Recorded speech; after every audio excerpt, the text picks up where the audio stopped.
Your money, you spend it on how you spend it, but My main thing, this trivial differences, my main thing has been messaging and like universal calling and such, and that has gotten much more narrow. And iOS 18 on our side, SSR is it's gonna incorporate that RMS stuff, so it'll make it way easier than SMS messaging.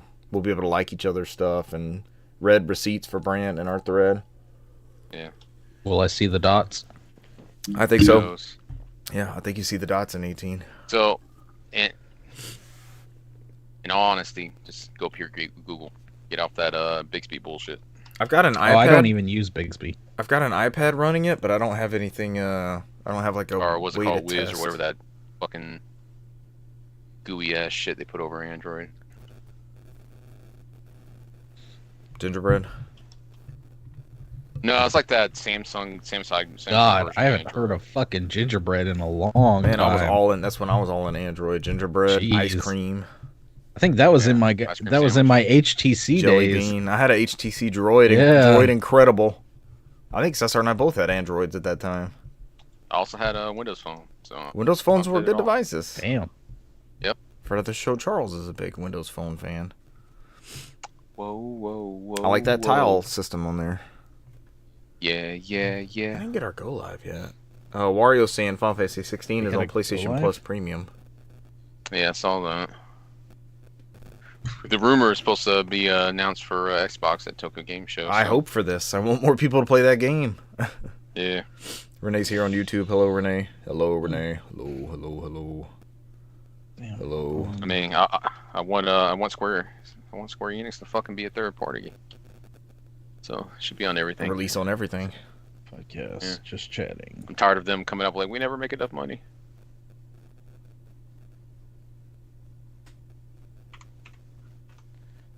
Whoa. Still getting that weird feedback. I don't know what it is. I do not have a Go Much Live feedback. thing. I see. I didn't It's get up Go though. Live It's up. either, Yeah, but I didn't get it's one either. there. That sucks. There it is. It just popped. Mermy responded, so Mermy got to go Renee live, tagged so us we on. can all chill out. Renee tagged us on Twitter.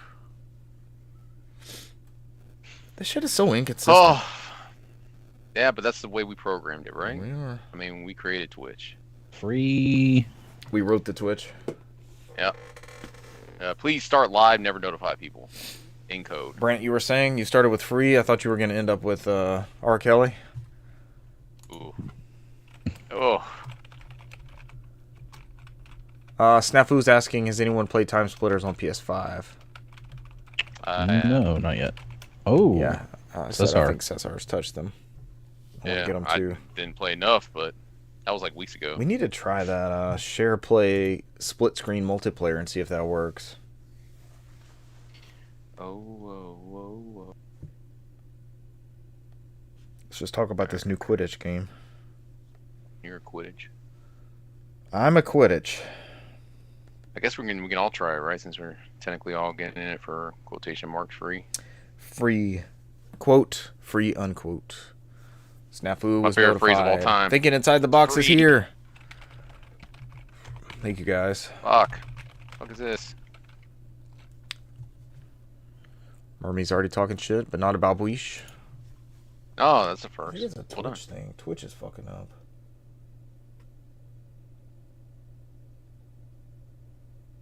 Fucking Twitch. This is the worst verification system ever. It's like, I'm sure that's where What Buish is team at. it I know that's where Thinking Inside the Box is, but they're showing us. It's showing one person on Twitch. Gang's all here. The gang's all here. no, I got 9 people in mine. You see 9. Yes. Maybe it's something with my Restream integration is fucked up. Yeah, 100%. You get what you pay for. How much are we paying Restream to host both of these streams for us?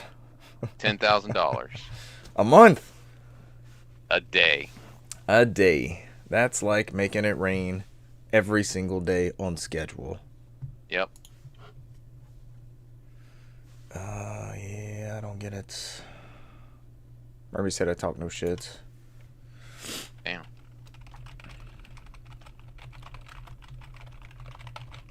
Like how it doesn't blur out shit. Does it do it on the... Yeah, it does do it on the chat on there. It doesn't do it on Restream. I see people saying shit talking. It does on the Twitch chat. Yeah. like, oh, we're not gonna spell that out here for I everybody. think you could filter that. Oh, we can turn that on or off. Yeah. It still says one person on Twitch. I don't get it.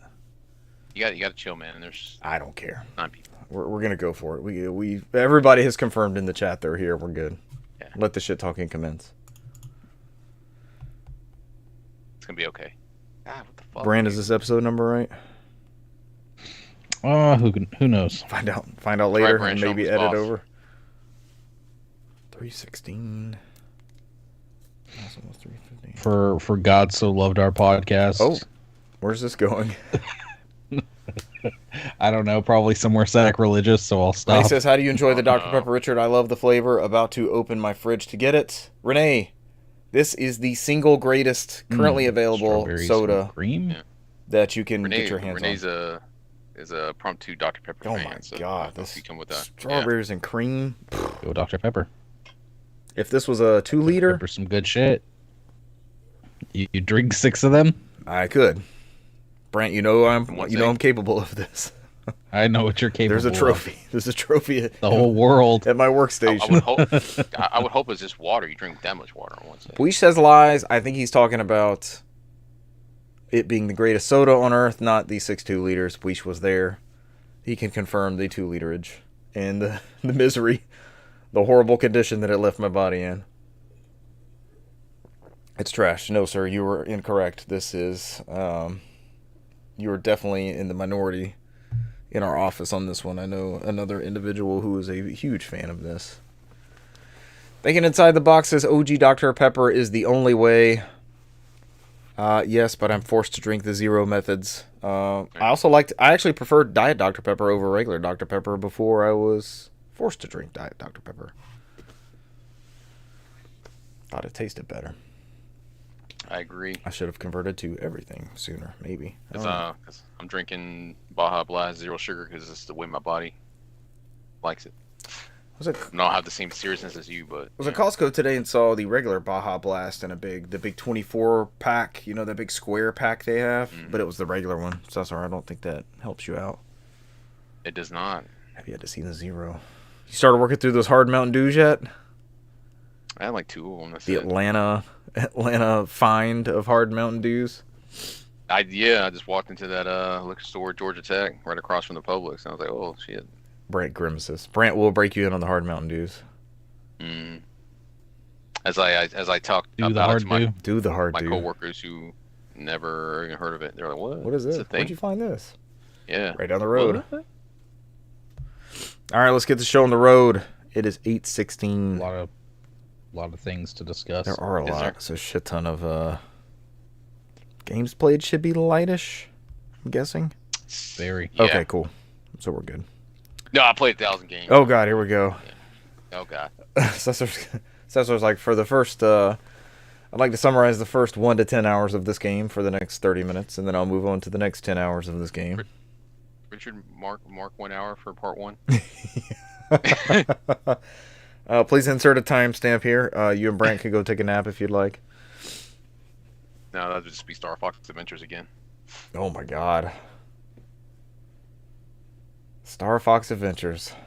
I remember that's like the best sleep I ever We're got. due. We're doing another playthrough. So it's been like it's been like 8 years. Best sleep I ever got. Star Fox Adventures. Oh, Russell's like, Cesar took a nap during Star Fox Adventures. I was like, you mean sleep?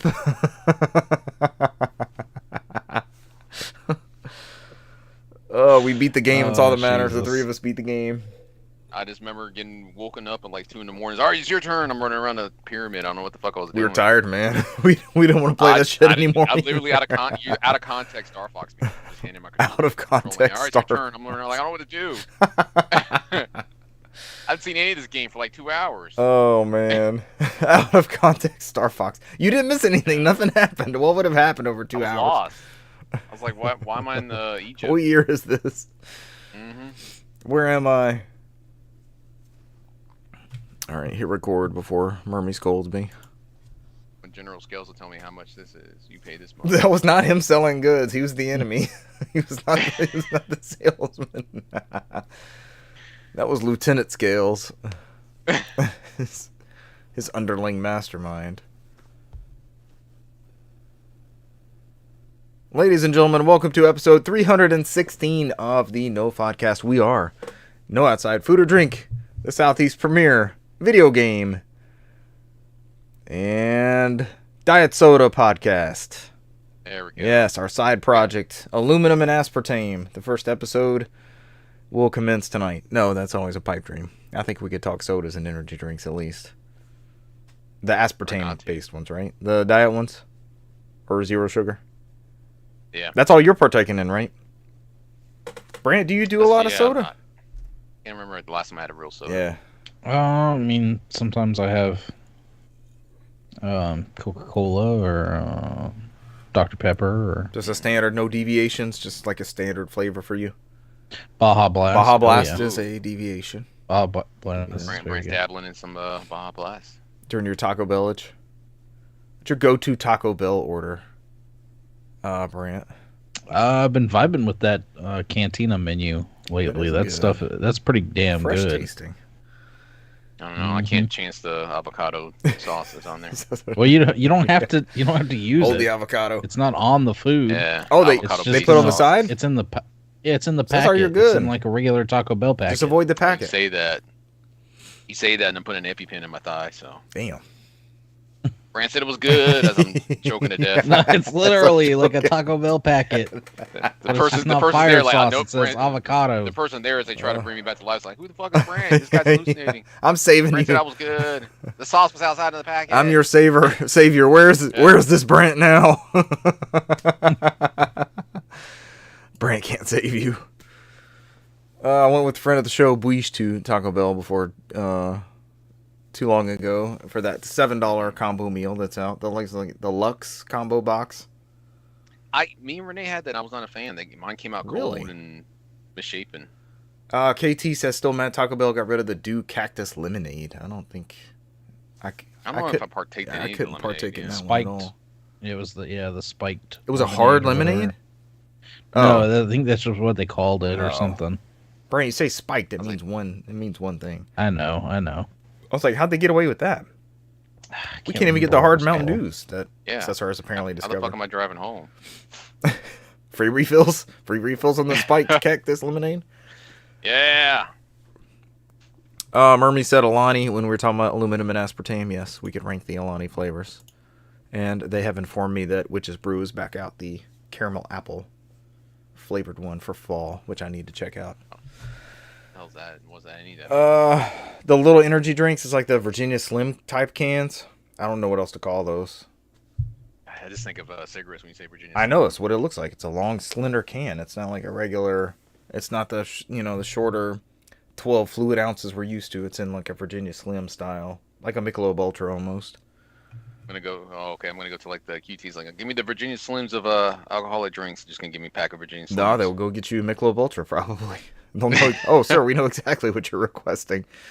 Why are you going to Quick Trip to get this? Because they have cigarettes and beer like readily It available. was a quick an example. I guess any liquor spot would have that, right? It's a common trope, right? Oh, Cesar, now is the time to segue straight into our first ad from Quick Trip. Friend of the show, Quick Trip. Yeah. Your one-stop We're not gonna shop do the for rate- gas, cigarettes. We're not doing the racetrack that has happened to be headquartered near our racetrack, backyard. racetrack is here, Yeah. isn't it? Yeah, we're gonna do the one that's headquartered in Kansas or something. Nowhere near us. So just for reference, from the Taco Bell wiki, I didn't know there was Oh, such wow. a thing, but there was. It is. They called it Mountain Dew Spiked Lemonade. Is a drink Spiked served at Taco lemonade. Bell. Lemonade flavored soda described as being spiked with prickly pear juice. Brady said you'd never heard of that wiki, but why does it have your username at the top end? Said you signed in. And welcome back. Nope. Not Man even. for key, man for key, Rampakey.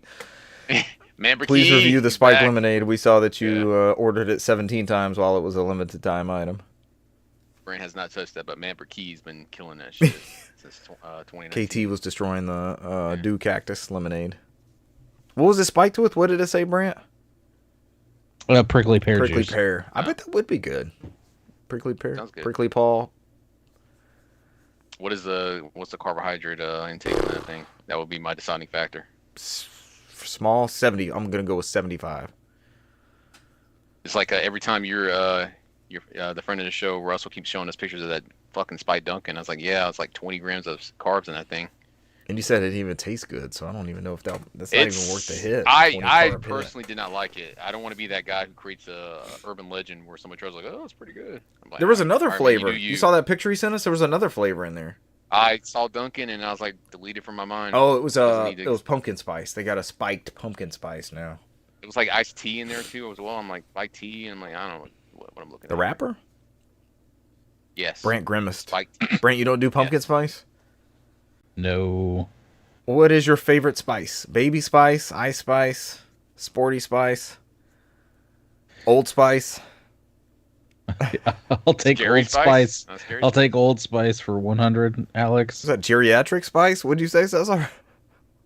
Scary Who's Spice. Gary? Scary. Oh, scary. Geriatric. What? I heard Gary Spice. I was like, what's happening? Hey, he heard what he wanted to hear. There's a spice for all ages, a geriatric spice. Would you be entertained by geriatric spice? Spices come in all flavors and ages.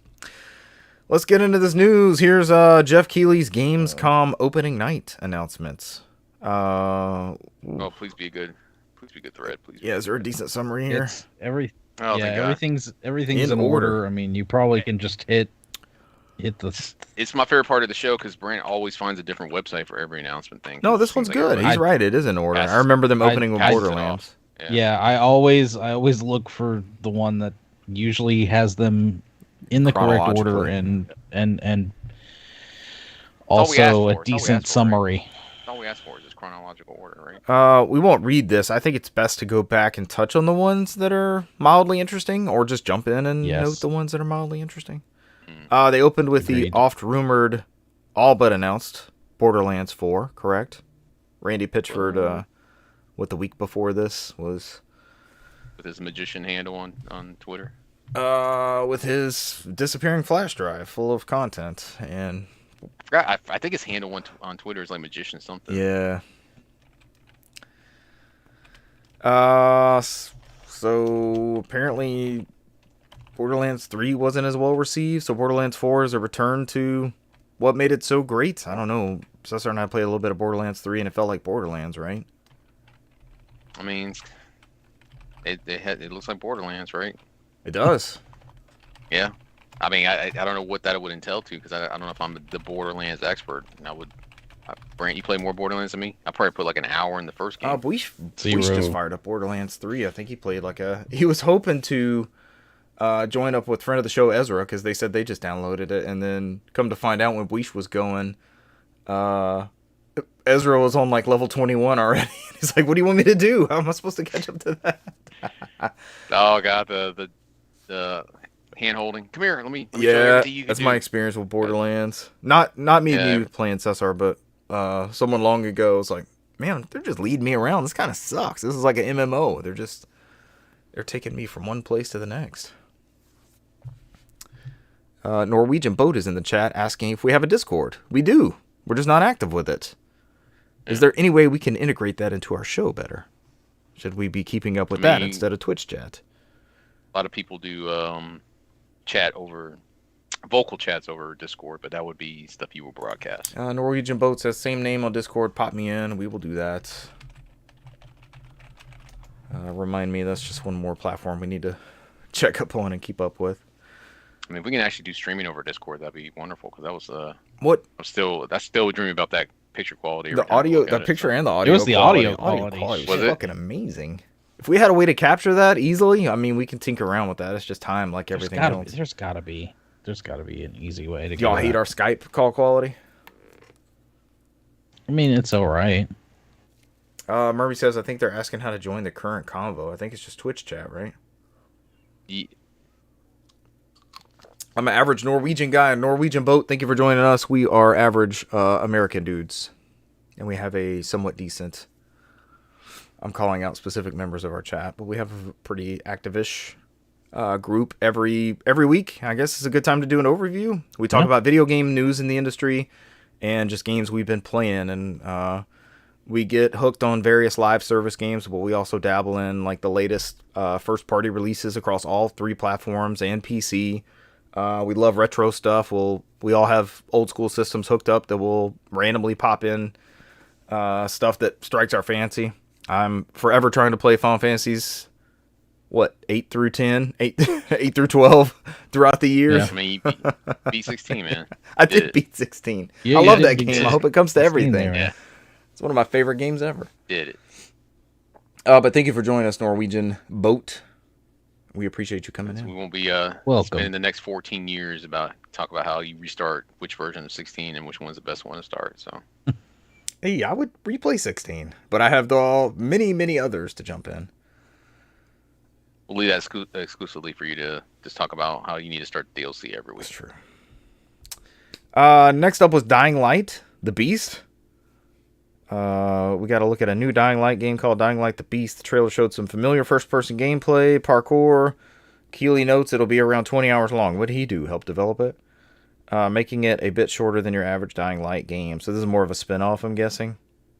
I think me and Cesar played a Dying Light game many years ago, and we've all but erased it from our memory. We have no Dying Light knowledge to that extent. Next up was Dune Awakening, which gets an overview trailer. That is coming in early 2025.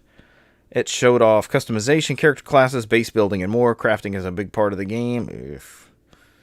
And exploration of Arrakis. Yeah, crafting is I'm usually out with crafting. Crafting. It's not my idea of a good time, unless it's... Crafting kills it for you. Yeah, unless it's like remember the Tomb Raider reboot? How easy that was to go to a campfire and you probably had already found all the shit and you just throw it in there. It's never really my cup of tea. Or cooking. But I liked it in the Zelda, in Breath of the Wild. I liked the cooking. Monster Hunter Wilds gets an exciting trailer. Watch it wherever you'd like.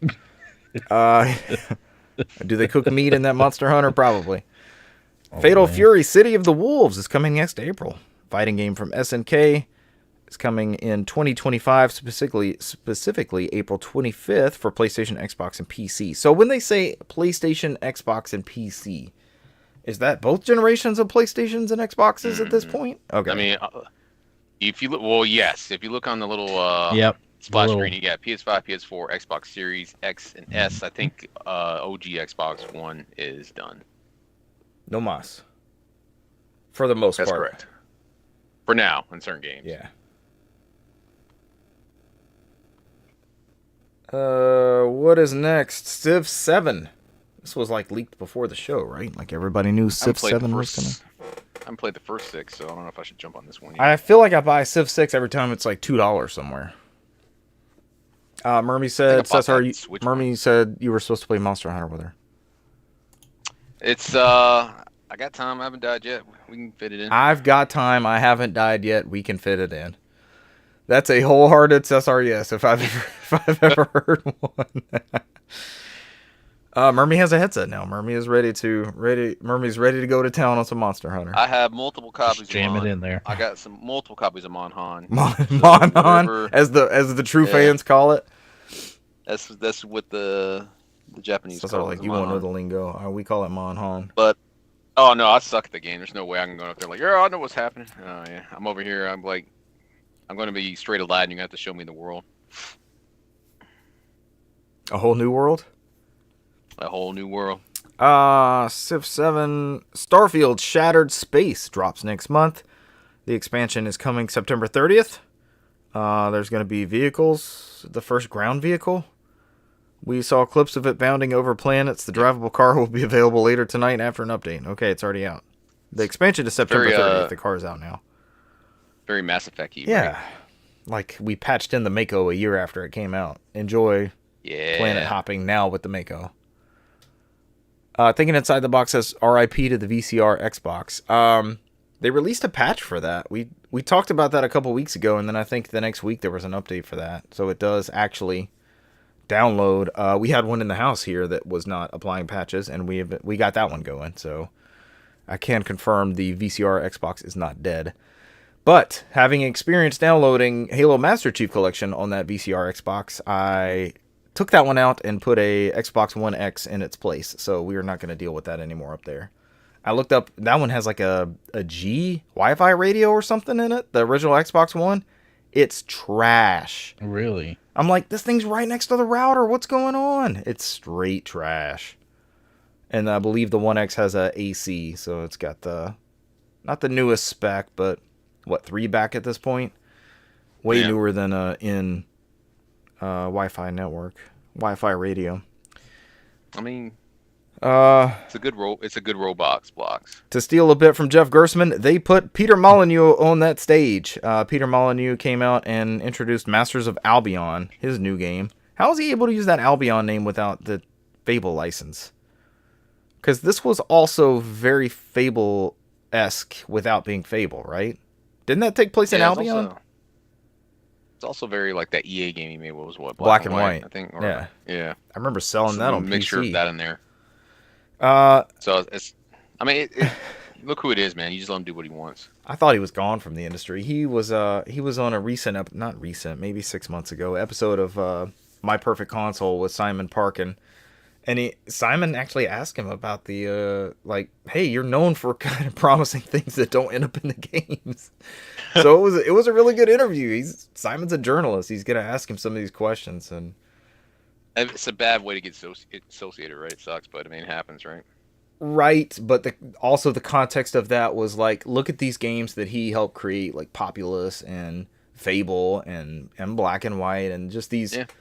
They're all genre changing. Yes, right? genre defining titles, and just to get the back end of that, the overpromising thing, and then like the Kinect stuff at the end of the Kinect drug Rare through the mud at the end of the 360 era, right? Like no, it didn't make anybody look really good except for whoever made Kinect Adventures, but his big product was the Project Milo thing where you're talking to a kid and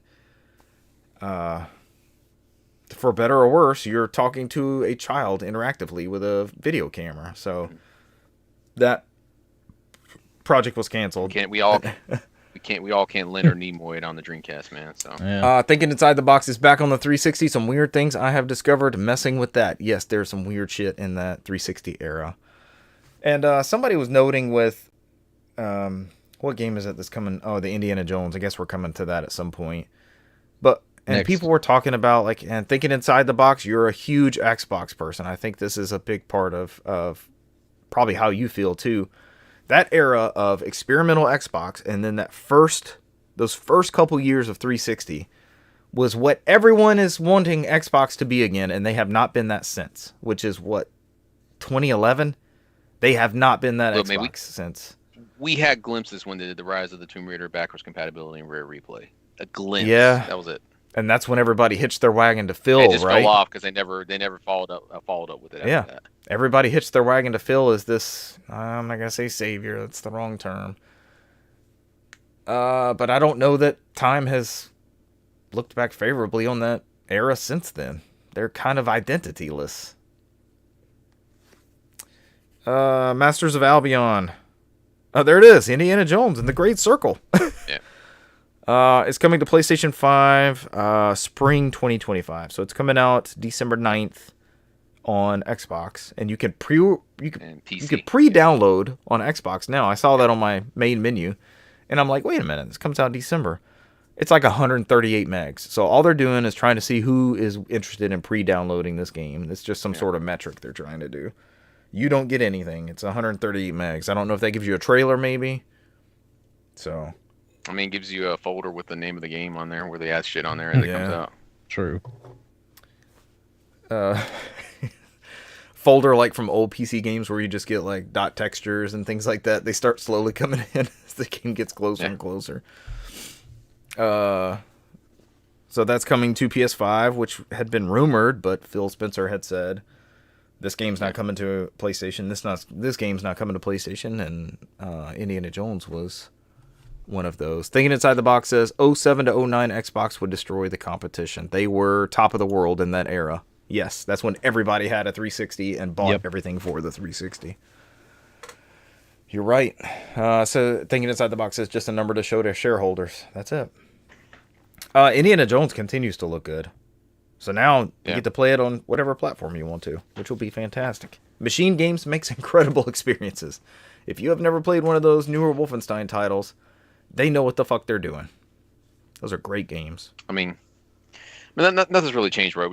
Bethesda's gone back to being a third-party developer, basically, right? I mean, that's all they're doing, like what they used to be. I mean, there's nothing really shocking about it, right? And it just so happens to pad out their Game Pass subscription. But you can still buy a physical copy on both. I did see the special edition, I think, for that one is a way worse looking cover than the regular edition. The regular edition looks like a movie poster, and the special edition was like just the fedora with a whip around it. And I was like, man, this sucks. I'm not going to pay extra for a way worse looking cover. The cover for the regular edition looks awesome. So I think in celebration, Richard, you should stream Indiana Jones and the Emperor's Tomb. So, on that note, it's funny you said that. While Indiana Jones games are all the hot topic, I've got... What was the one on the N64? The Infernal Machine. Infernal Machine. Recently, very much thought of this. I have a new setup, a whole new rolling cart thing with a Switch that I want to test out, and I could stream bits of... I've got Raiders of the Lost Ark for Atari 2600. Or is that Temple of Doom? It's one of the early ones. I've got Last Crusade for NES.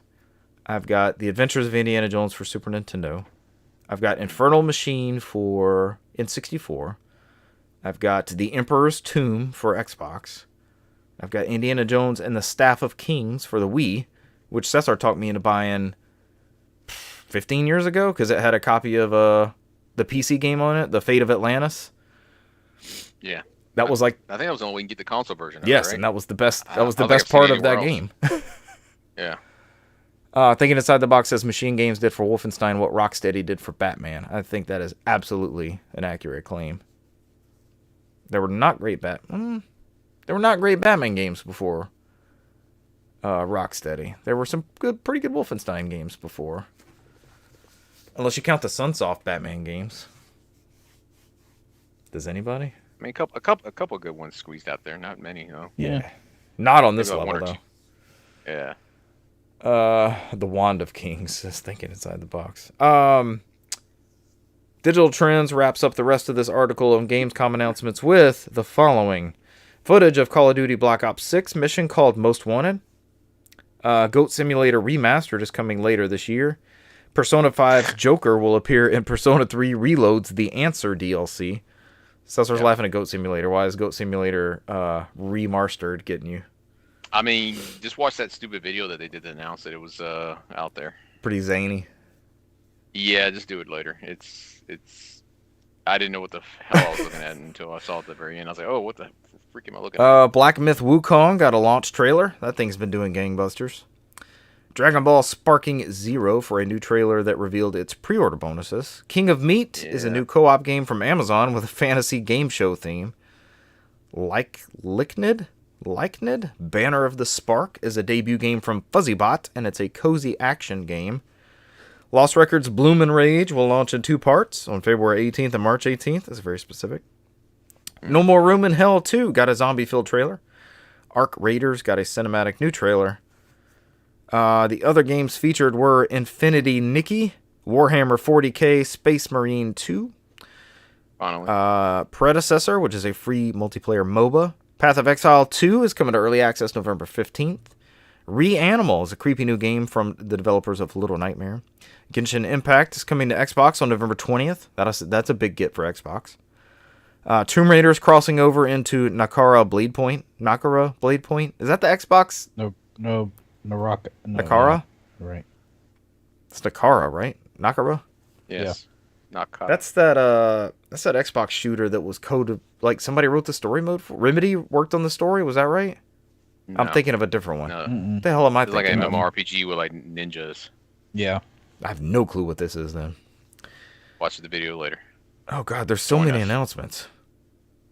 Yes, there's a lot. Just start reading them out, man. Or I can read them out for you, whichever one. Yes, take over. Tired of reading. Go ahead. Multiplayer game Mecha Break. Monument Valley come out December 10th via Netflix.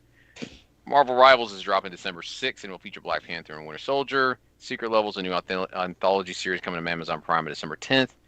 Age of Mythology Retold gets a new trailer ahead of its September 4th release, which will be on Game Pass, and I think this is coming to Xbox and PC. Towerborn hits early access September 10th. Delta Force Hawk Ops got a new trailer revealing that it's coming to Steam next Fest. Kingdom Come Deliverance 2 latest trailer shows that it's coming out February 11th. Then you saw a new area in Zenless Zone Zero. Then you got teasing for the Honkai Star Rail Fate Stay Night crossover. Brandt's Game of the Year on the platform he doesn't own, Batman Arkham Shadow, got a new gameplay trailer in an October release window. It looked good. It looked like an Arkham game. They got a new trailer for Little Nightmares 3, which is not developed by the original team. It looks like it was Sumo Digital was doing this one, which was interesting. Headerling, a new game from the creators of Far Changing Tides. Then you had Netflix is actually making the Squid Game Unleashed instead of the crab game that's very popular on PC. Unknown 9 Awakening launches October 18th, and you have Shooter Arena Breakout Infinite, which will release later this year. Overwatch 2 is finally getting that World of Warcraft at crossover, last. so we can all settle Brant, down. Get back in there. Diablo 4's Best of Hatred DLC is coming out with a new dark trailer, which that Diablo 4 keeps getting good new content. That's just between me and you. But I say it seems to be coming out all the time, right? Like monthly, it seems. Yeah. The first Berserker is on a new trailer highlighting the Sphere's action. You got Xbox Aura History Untold, got a new trailer ahead of a September launch. Dark and Darker Mobile gets a violent cinematic trailer. You have Floatopia as Animal Crossing-esque cozy life sim set on flying cat clouds, islands, whatever. Mafia: The Old Country was teased. That's what. I'm very intrigued by the Mafia games. Like takes place in Sicily. Finally, right? Mm-hmm. The old real country. Quick. They did some pre-show announcements. They went over quickly, so we know we had Dave the Divers collaborating with Baltaro, Potion Craft and Singer, MX M-Tune, which we'll talk about later on the show. Sniper Elite Resistance coming to they put on here Sniper Elite Resistance is coming in 2005. I had to reread that 4 times, but it's supposed to be 2025. New trailer for Begone Beasts featuring February 2025. Then you had Roadcraft coming in 2025. Nico Derico, The Magical Worlds, a Crash Bandicoot-like platformer. That's the first look. With a cat, Tora, right? The last Nico? song. Yeah. No. Neko is. Neko. But in Thoria, The Last Song, September 19th. Climate Game Karan got its new gameplay trailer. We Harvest Shadows was revealed, a horror game set on a farm. Demo's now live on Steam. AILA, a horror game with biblical undertones, comes in 2025. Whoa. Journey to the Savage Planet is getting a sequel called Revenge of the Savage Planet. And Zoe is a Sims-like simulator with more realistic graphics. I've seen a lot of people on my friends list of Steam fired up to create a character mode on that. I was like, damn, everybody's playing this already. I've heard of that in Zoe. Yeah. A lot of friends on Steam that were all fired that up when that announcement came out. I saw it on there, stuck in character creation Is mode. it free to start? Well, or something? I have no idea. Yeah. I wasn't interested enough to click on the download. Mobile action RPG Tribe 9 gets a colorful action-filled trailer. Directive 8020 is the next Dark Pictures game. It's set in space, which looks really good. And then you saw the first gameplay footage of Terry Bogard and Street Fighter 6. I think that's everything from the Lengthy Games Con show.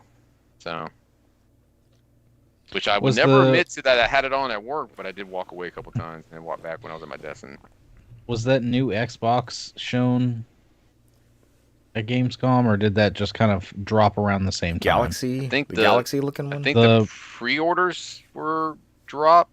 The digital only version of the and the white X. Of the X, the 2 terabyte. Mm-hmm. That's like insanely expensive. How much is it? Super expensive. I saw the PS5's going up in price in Japan. I think that PS5 Pro is going to be ridiculous, y'all. Ridiculous. I mean, $599. For a 2 terabyte X, is that with the disk drive or without? This one's with. So they also have one without. So to answer Brent's question, I think the Xboxes were premiered. Well, they said 2 months ago. They just went on pre-order now. Yeah. I think they closed out the show with announcing the pre-order. Yeah, we talked about them in some aspect before, but they're actually live now. That's right. Yeah. I don't know. Everything's super expensive. In Japan, everything's unattainable because Xbox raised their prices too, but I know Sony went ahead and beat them on that one. They raised theirs even higher. So I think it's caused a uptick in Xbox adoption, though. Unless that was another game announcement, maybe. I think it's everything because I think the sales. The prices are going up soon for PlayStation, so I think the PlayStation 5 sold out in Japan because of that. So everybody's buying stock now before it goes up. So. All right, that's all your And some Gamescom. people have foregone waiting for them to come back in stock, and like you mentioned, Richard, that they ended up buying Xboxes instead. So they did. That is all your Gamescom announcements. We also had, holy shit, there's a lot more stuff. Man, we should not have, it's like E3 30, all over again, right? Yeah, it's like 30 some announcements, I think. So what's crazy is before we start this whole Nintendo Direct thing, I think y'all might have seen the rumors too, where somebody had said that this was all supposed to come out in September, and they combined this because there's supposed to be two separate announcements, and supposedly the rumor is it's supposed to be the Switch successor in September, and that's why they moved all this stuff up. Apparently.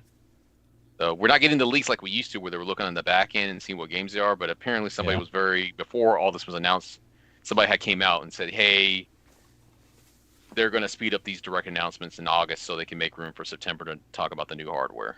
That's supposedly the rumor. And then I think a couple of days later, this happened where they combined two shows. Because they would usually spread out. So I was talking about the indie showcase and the partner showcase, directs. Mm-hmm. Or Nindies, whatever you want to call it. We're not gonna criticize you if you still call it Nindies. It's a perfectly acceptable nomenclature for a.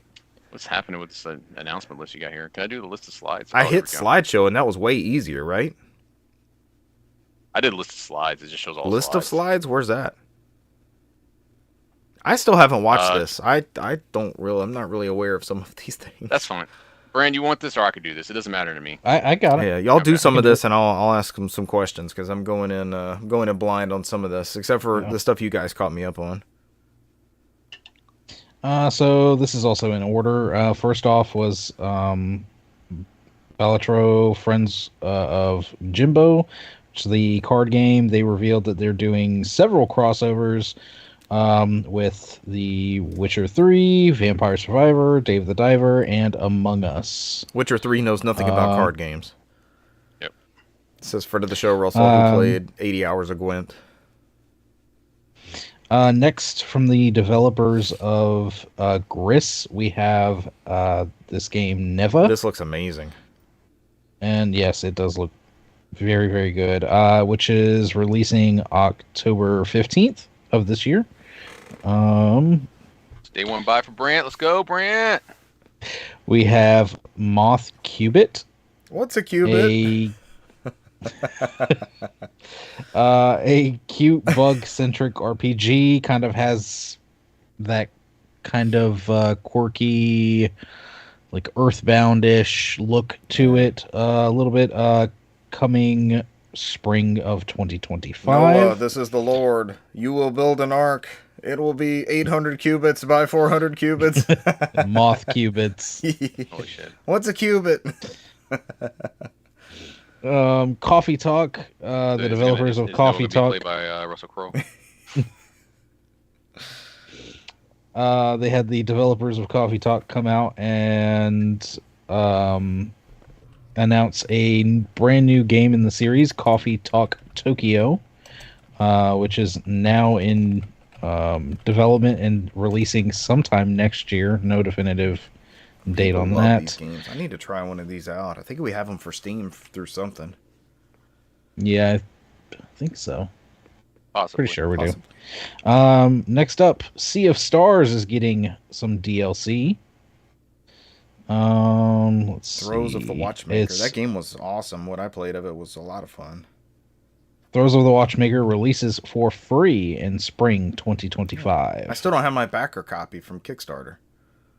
Really? Mine came in a couple months ago. Oh, so I have an issue. Yeah, you probably need to check yours because mine is. I'm looking at it right now. Oh, no, I never received mine. Interesting. It's not good. Mm-hmm. What console did you get it for? I originally did it for Switch, but then the PS5 was announced in that interim, and I'm pretty sure I switched it to PS5. Yeah, that's the one and I got. I had to update my address at that point too, but pretty sure that I did all that stuff. Somebody's enjoying your copy of. They are. I just have the Steam copy. That or it's sitting on your PS5 on the FedEx truck. Or it could be on my shelf, and I just forgot it came in. That's strong likelihood. It's a pretty big box, so. Pretty big box. Oh, so no, I never got mine. Great. You got time. Continue, I Brent. do. What's up next? Power Wash Simulator.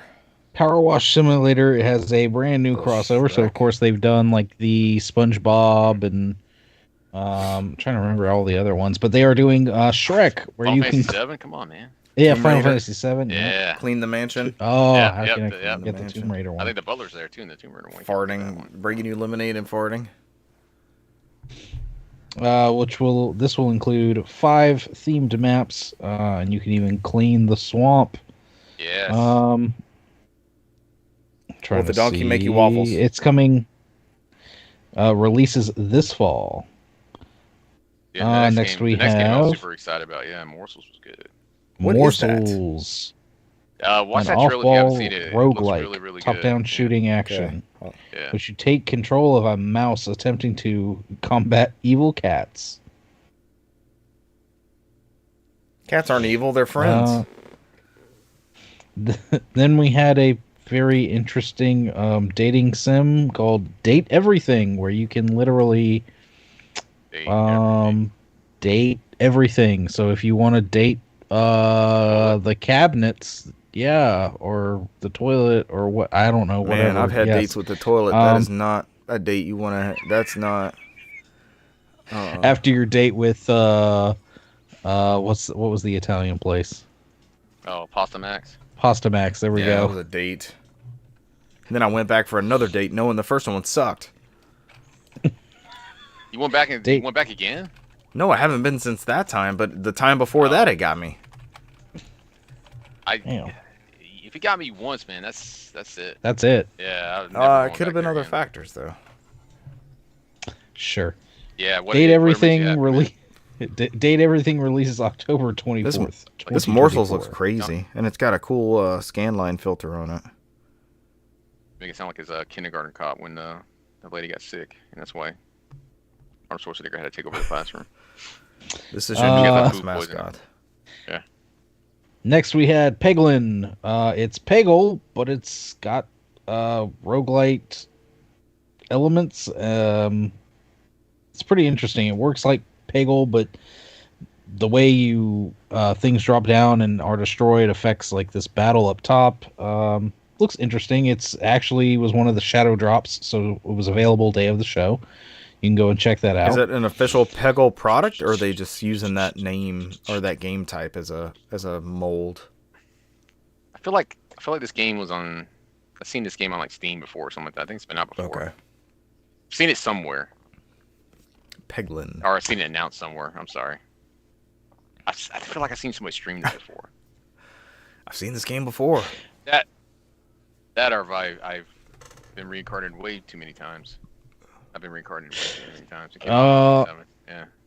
Coming December, we have Wobbly Life. Looks like a what's that? Gang Beast. Gang Beast. My kids love Gang Beast. Like it seems like that kind of physics, but it's a basically like a sandbox game. Complete with you can customize your character, compete in mini games, farm, go on story quests, and more. Next up we have Pico Park 2. That's the like co-op adventure where you have the little pixel guys and you have to cooperate to solve like little platforming puzzles and things. Yeah. And this one will let you do it with up to 8 players, I believe. Oh man, look at this thing. This is what we're down to, the Switch being able to power this Pico Park game. It's a very popular streaming game. Really? The first one was at least. Yeah. And this one was also shadow dropped, so it's available now. I think it was a console exclusive for right now on Switch. Okay. Co-op action puzzle, like some snipper clips type stuff without the cutting element. Yeah. They did have a sizzle reel before the end of the show here, and it had things like Shovel Knight, Shovel of Hope, DX, Europa, On Your Tail, and more. I think there was like Metal Slug. Wasn't that Metal Slug game in there? Was it the Tactics one? Tactics. There we go. The Tactics one. And there might have been a couple What more. is Shovel Knight Shovel of Hope DX? Is that more expansion for the treasure trove? Like a remake of the first game, right? I was about to say, I think it's a remake of the first one. They're already to that point? Yeah. But it looks like it says DX on there, and it's very reminiscent of like Game Boy Color-esque remake. That's what the first one looked like to me? All that Shovel Knight stuff? Okay. I don't know, man. I don't know the Shovel Knight lore, so you probably put more hours into it than I have. So. Remember I bought that on the Mexican eShop at launch because it was like $4 instead of 20-something? Yeah, as you shamed yourself with it. I did. We talked about it on the show. Shame.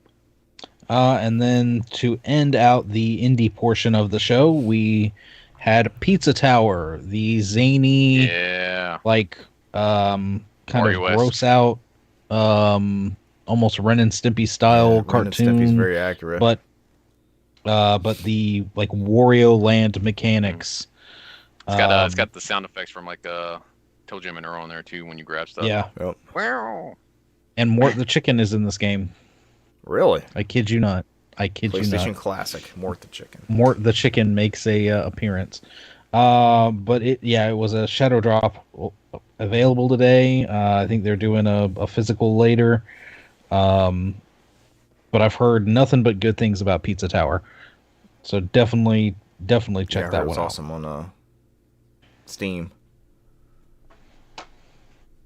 Next up was the partner showcase. Yep, we got straight into the Nintendo Direct. Oh, this was a Richard ass announcement right here. I see digital clips. Go on, Brant. This was Tetris Forever. A digital Eclipse joint. So of course you'll have all sorts of goodies behind the scenes. I think it includes interviews from those integral into the making of Tetris. This is to celebrate its 40th anniversary and will include over 15 classic entries in the Tetris franchise. If Tetris is 40, that means I'm closing in on 40.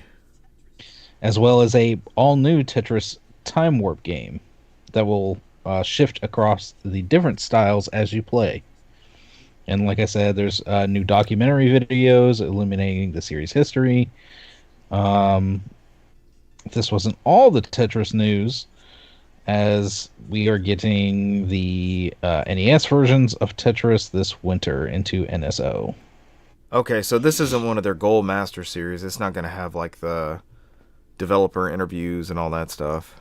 No, I think it's got some interviews. I don't know if it's... Yeah. That's the whole Tetris movie in there for you as well. The Apple TV one. Apple TV Tetris movie. They somehow, those crazy son of bitches somehow pulled it off, and they got the license for it.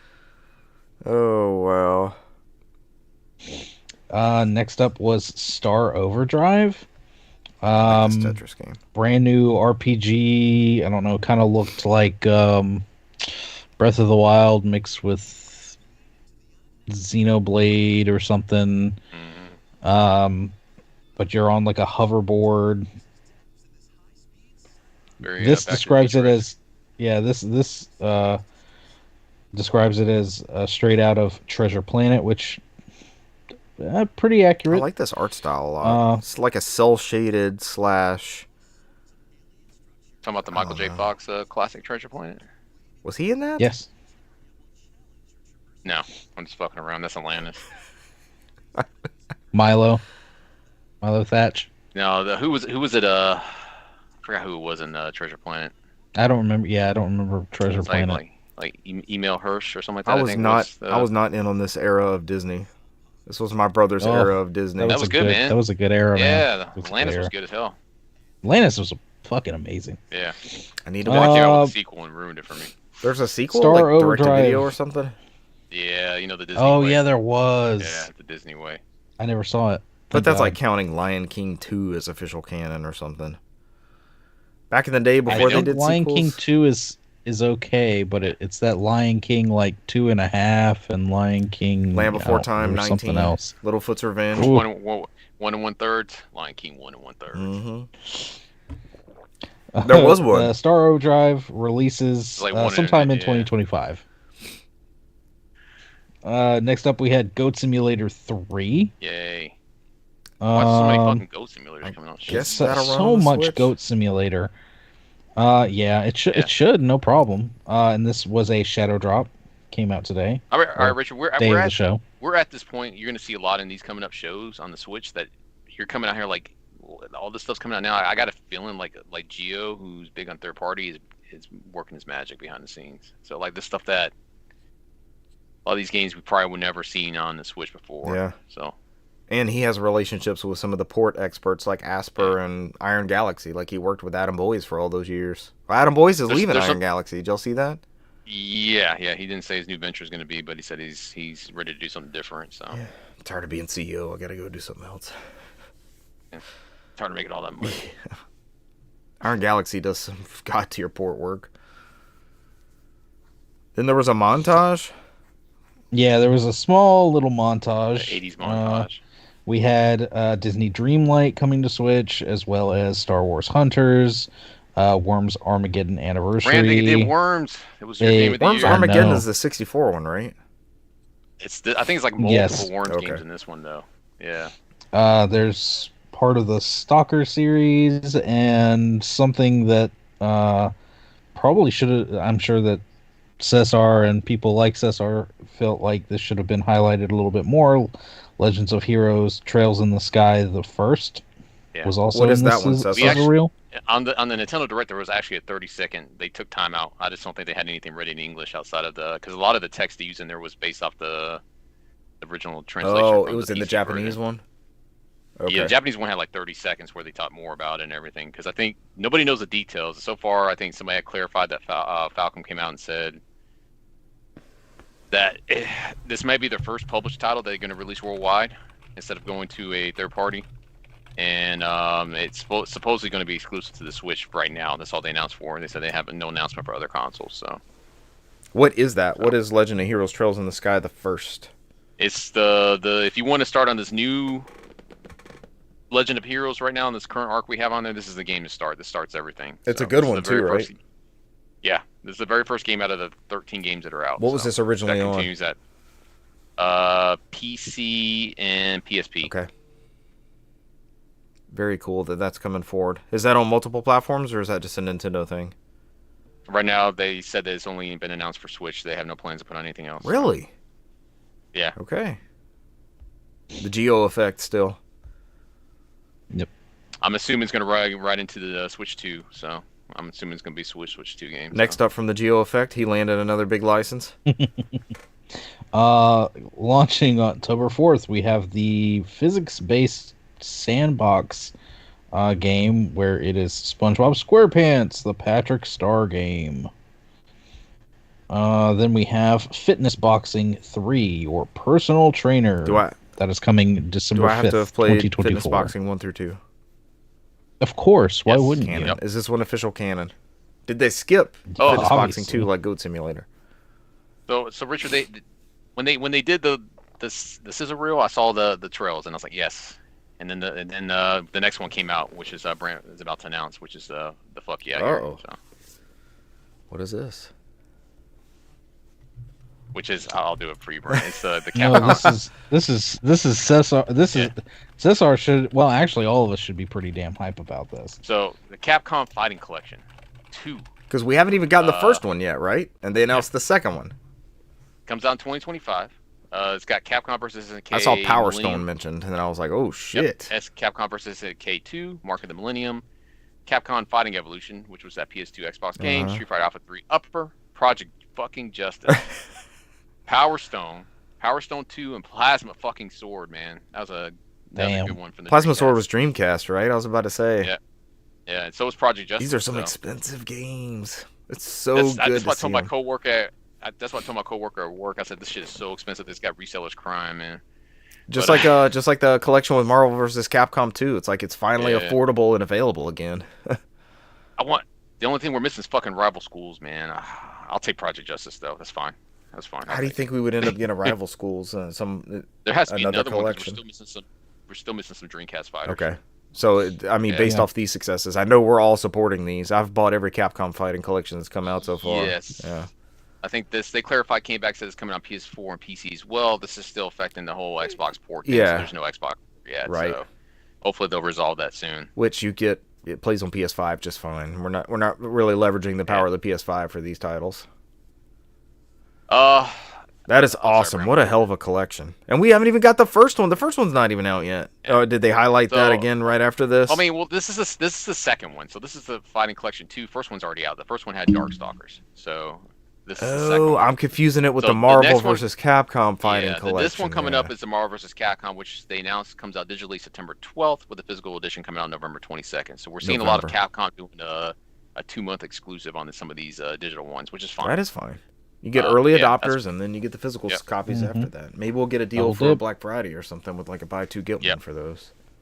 So that's coming out on September 22nd. And then they made an announcement for Atelier Yumiya, which is the new Atelier game coming out in 2025. And this is the first one that's going to hit fucking Xbox, which is crazy. There's never been an Atelier game for Xbox after all these years. They had so many interviews with the Atelier game creators, and they was like, They say, yeah, we get a lot of mentions for Xbox, but nothing at the time. This is the first time it's coming out on Xbox and Series consoles. So this is huge. Yeah, it's coming on everything. PS4, PS5, Switch, PC, Xbox. Friend of the show, Andrew is a huge fan of the Atelier games. He's very excited for this one. Early 2025. Yeah, go ahead, Brent. Next up is another thing we should all damn be excited about. Finally an update on this one. We haven't heard from this game in like 2 years. Yeah. We got Suikoden 1 and 2 HD remastered, finally coming March 6th of 2025. And they added some series and PS5 versions of the game, because originally it was just going to be on OG, Xbox One, and PS4. Very good. And those are all available for pre-order. I saw the physical copies up on those. Oh, yeah. Mm-hmm. Easy pre-order. Dragon Quest 3 HD 2D got a showing here. Launches November 14th. I know we sound like a bunch of excited old dudes, but like this is thousands of dollars worth of games that are on modern platforms now for the 20th of the price of what they used to be on other things, combined with other titles like that Fighting Collection. Get out of here. Yeah, I know. What a time to be alive. It's awesome. My son was saying, which for context, he is 15. He asked me the other day, he's like, did you see that kind of Nothing Direct? I said, okay, shut your mouth. Us old dudes are eating really well on these announcements. Extremely good. No, and then had to explain to him, and I had to explain and hype him up on some of these announcements, and he walked away from that conversation going, okay, well, maybe, that's some good shit. Good. Price out some of those things individually on their original platforms, and just know it's going to be on the PS4 disc. That is, And this next title is one of those big ones too to me. Like in an era when we didn't get RPGs at the same time as Japanese releases, it's like, holy shit, this thing looks beautiful too. Oh, that looks so good. Next up was probably my games that I got excited for, even though I have all three of them right behind me. Yeah. You got the best of version for Dinosaur. Oh yeah. Konami, we have the best. Castlevania. Did we skip Dragon Quest? We have I said Dragon Quest. Yeah. You just literally just talked about it. I'm very excited. I know you are. You forgot all about it. You just got excited because you saw it again. It's like, ooh, Dragon Quest. Can we go back to Dragon Quest? We're getting that age. We're getting that age already. Yep. But we have the Dominus Collection. This kind of a weird name of Dawn of Sorrow, Portrait of Ruin, and Order of Ecclesia. A lot of people were wondering how at least certain facets of these games worked, considering they ran on the DS, and for the the dual screen, at least one of these games I remember you had to like draw the symbol for certain things when you did a spell or whatever. Apparently they have just mapped them to like be a quick time event now, so you just kind of do whatever on your controller. I don't know if it's directional buttons or face buttons. It's like you'll start up the left to right half circle, and it's like square X circle. That's it. It just follows the button. It's simple. It works. That makes sense. It works. It's not. It works. So. Next up, we had Civ 7. Again, made a showing here. Yep. Releasing February 11th, 2025. Tales of Grace's F remastered. This was originally the PS3 game. Well, this is this was weird because this was very similar to the Silent Hill drama, because they came out with Tales of Grace, which was supposed to be exclusive for the Wii. Yeah. And it was so buggy and broken. And they went back and did F to kind of, that's why they make fun of it when they put F on there to say Tales of Grace fix. Oh, that's what that means? And then that's the joke. And then they ported over the PlayStation 3 at the same time. So it's like the director's cut. So this is a remaster. So this is important because I'm sorry, Brent. It comes out January 17, 2025. So this is being handled differently from the Tales of Symphonia remaster, which was done by Bandai Namco Romania, I think, handled that one, which everybody was not a big fan of that one. So they've actually went out and went to Richard's favorite developer of all time, Tosei, is actually handling this remaster. And it sounds like Tosei is going to be doing the remasters going forward, because they actually went to a company who knows how to do remasters. And didn't they show like some actual upgrades to this game? So I think this is running 30 frames per second locked on Switch. I think it's 60 on PS4, PS5, Xbox One, and Series, and I think it's 120 frames per second on PC. So it runs pretty well on everything. They just haven't gone over like what the DLC includes, because it said all the DLC is included, but they did do some crossover DLC with some anime like Code Geass and stuff like that. So nobody knows if that's going to be part of it or not. But outside of that, I think they released a website where they talked about going forward. Their plan is to release a lot of these Tales games as remasters like this. So they didn't say what's coming next, but it was like it's a Tales dedicated site. Was this a good one, Cesar? Tales of Grace's F fix? I enjoyed it. Yeah. It's not one of the fan favorite ones that were on the PS3 because it skipped the Wii over here. It came straight to PS3 in America. It didn't come out on Little the Wii Wii? one, it's never released. Yeah, over here. So I think this is when Tales went warm back PlayStation style. When this is when Nintendo was being weird and kind of walked away a lot of these big hit games on their console. But this one, I think Xillia is the one that it's got a lot of fan favorites on that one. So I think Xillia was the one that everybody thought was coming. But Tales of Grace F, I like it. It's great. I thought it was good. It's more of the old school Tales, like Abyss from the or PS1 Legendia. and PS2 Apple. It's probably before Abyss. I think it would be more, reminds me of Destiny and stuff like that, more the old school style, or Legend or Fantasia. Gotcha. So, but yeah, so supposedly they built that dedicated site saying they're planning on. It sounds like they're going to release everything, but they're just going to slow drip it. So. All because Cesar got me to buy Tales of the Abyss on PS2 20 years ago. Hey man, I'll fucking rebuy Tales of the Abyss. We'll never get another Tales. You have to buy this game. Okay, I don't even know what this is. That's fine. But yeah, I'm glad they pulled in Richard's favorite developer of all time, Tosei. They've been around longer than I have. Tosei's old as remade shit. Dragon Quest so many times. Yeah. I think they were part of the original Dragon Quest development game, and then they remade it to the Super Nintendo ports, the PlayStation ports, the PS2 ports. They are remaster kings. They made a majority of those first-party 8-bit Nintendo games. Weren't they making like Donkey Kong and Donkey Kong Jr. and Mario Brothers and stuff? Yeah. They never did. Yeah. But they were the silent developers in the back. Tosei was plugging away. But yeah, somebody had found out that Tosei is bringing this one up there, so this one should be good. So Very cool. it looks good. If you look at the color palette compared to the HD consoles, it looks a lot more brighter. It looks good compared to what I played, because I've beaten this one. This one's a good one. So I like it. Next up, we had My Sims Cozy Bundle. Everybody reach for their Wii copy of My Sims. Everybody reach for it. I might have a copy of My Sims. I know you do. At least I don't. Brant maybe. Because the brand's like, oh, it's $2. I'll buy it. It's a combination of My Sims and My Sims Kingdom. Yes, and it will release on November 19th. Why don't you buy you that duology, Richard? I'll wait for it to be a trilogy on the Switch too. See, next we had Five Nights at Freddy's Help Wanted 2. which I think this is probably another. I'm going to give Geo credit for because this is probably another one of his things on here, right? Probably. I think because this is the one that came out for PS5, or is this just a mini game based one? I'm not big on the help wanted verse. Yeah, I'm not sure on the help wanted. I think this is the one where you like. Yeah, it's got some of the mini games things where you like craft some of the. It seems not craft, but you like actually like make some of the animatronics and whatnot. I customize. I do not own a copy of My Sims. I had to go look and see. I'm glad you stopped yourself to do this.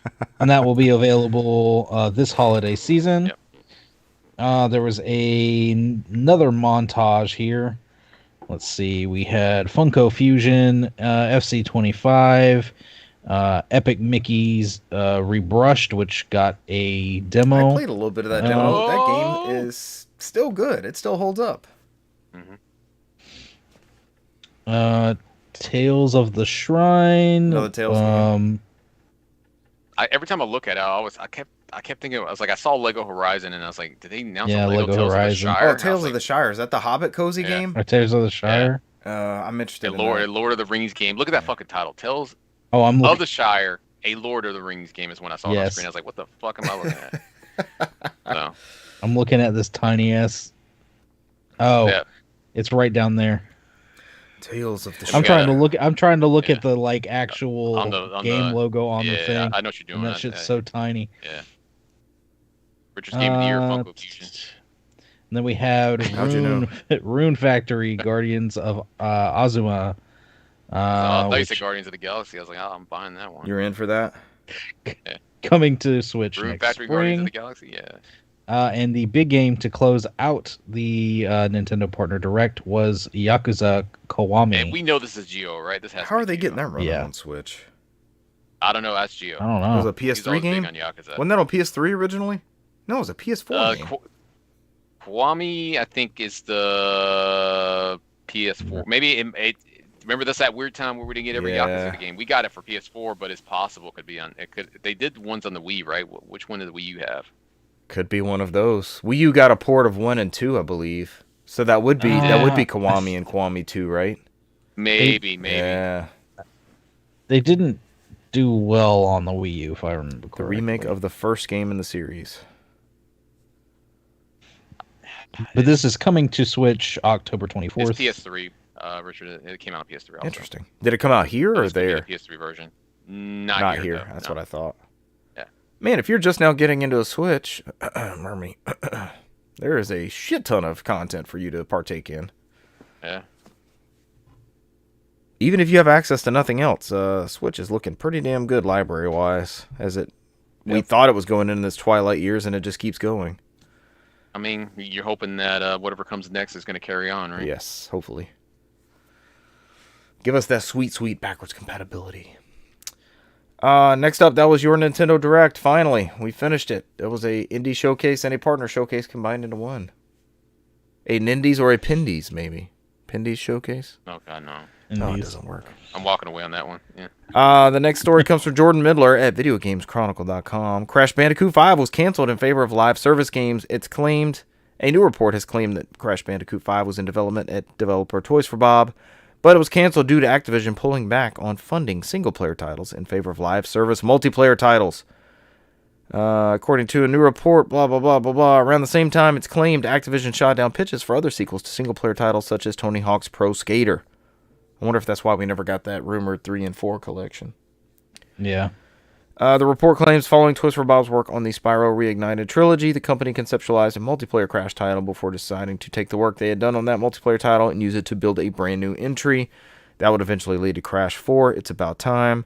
Following its release, Toys for Bob set a small group of developers the task of envisioning the future of the series.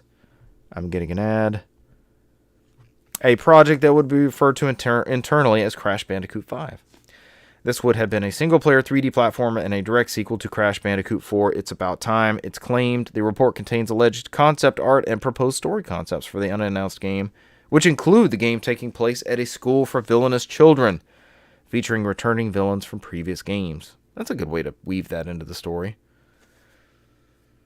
It's kind of that nostalgia thing, like, oh no, that's not It's not Yoda. That's a baby Yoda. It's totally different.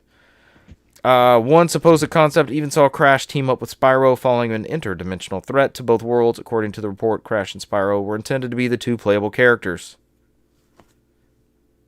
Video Game Chronicle notes, Crash Bandicoot Insane Trilogy was added to Game Pass earlier this month. Brant, I think you had mixed opinions on Crash Bandicoot It's About Time, didn't you? Yeah, it was all right. So on this, Did You Know Gaming did a over hour-long video. They do great stuff. Going That's through great content. Stuff. Yeah.